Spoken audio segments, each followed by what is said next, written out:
Torej, če izhajamo iz odporniškega gibanja, ki je tudi vzpostavilo Ljudsko republiko Slovenijo po drugi svetovni vojni in v katerem so imeli vodilno vlogo sicer komunisti, je odporniško gibanje torej vero, religijo priznavalo in spoštovalo. To je po svoje tudi logično, ker je bila večina partizanov vernih. In ena od ustanovnih skupin Osvobodilne fronte so bili krščanski socialisti.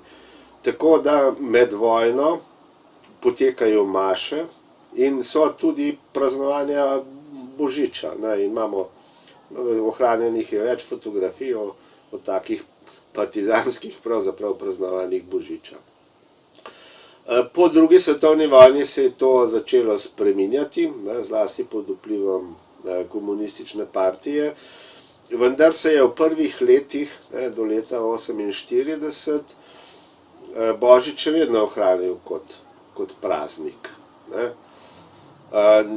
Ni pa bil kmalu več dela prost dan. Potem je bil Božič ukinjen, Božička je zamenjal znani dedek Mraz. Današnja generacija otrok imajo sedaj privilegij, da imajo kar 3, se pravi Božička, dedka Mraza in Miklavža. Božič je bil torej ukinjen, ni bil več uradni praznik, dela prost dan, ampak ljudje so ga seveda še vedno praznovali. Praznovali so ga pač zasebno.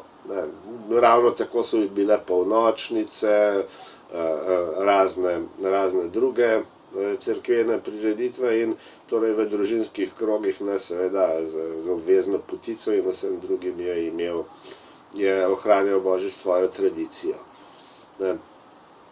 Zahteve po obnovitvi praznika so se začele v 80-ih letih s prihodom škofa oziroma nadškofa Šuštarja, ki je slovenskim oblastem tam nekje od srede 80-ih let začel zelo jasno postavljati nekatere zahteve, ki so bile takrat, lahko rečemo, zmerne v primerjavi s tistim, kar se je zgodilo kasneje.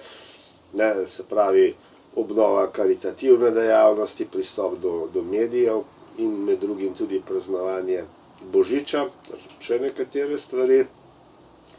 In socialistične oblasti tistega časa so na to pristale. Tako da leta 1986 je predsednik Socialistične zveze delovnega ljudstva, se pravi nekakšne naslednice Osvobodilne fronte, Jože Smole, prvič, torej po vseh teh vojnih desetletjih, Slovencem oziroma državljanom Slovenije voščil srečen Božič, kar je bilo seveda veliko presenečenje, pozitivno lahko rečemo, in Smoleta se je zato tudi prijel vzdevek Božiček. Potem je dovolil, da to so oblasti dovolile, da to stori tudi Alojzij Šuštar, najprej na radiju, kasneje na televiziji.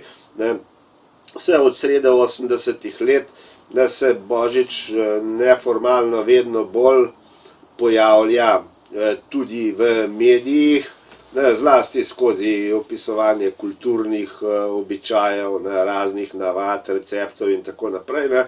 Tako da postopoma do konca 80-ih let torej postane že pravzaprav del vsakdanjika, ni pa še tako komercializiran. Potem, ko se zamenjajo prazniki, kar je bilo seveda stvar zelo vroče debate v parlamentu, ob razglasitvi, torej v času razglasitve osamosvojitve, je tudi Božič priznan kot dela prost dan.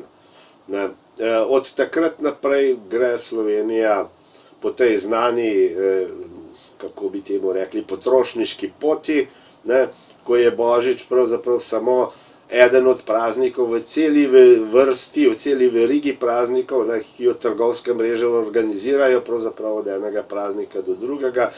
Vemo, da se je izrazito skomercializiral, ne, da je to pravzaprav glavni poudarek na potrošništvu, ne pa na neki duhovnosti, ki naj bi jo pač ta praznik pomenil, ne. Ampak to je stvar, ki pravzaprav na neki način bi lahko skoraj rekli neizogibna, ne, posledica te kapitalistične komercializacije, v veliki meri tudi vpliva ZDA, mednarodnih trgovskih verig in tako naprej. No, kot rečeno, v Sloveniji je vendarle ostalo nekaj, recimo temu, zdravega razuma, ne, tako da otrokom niso odvzeli dedka Mraza, kot so jim nekoč Božička, ne, ampak so ohranili oba, ne, in obnovila se je tudi v veliki meri ta javna tradicija, ne, ki zadeva še tretjega od teh dobrih mož, se pravi Miklavža.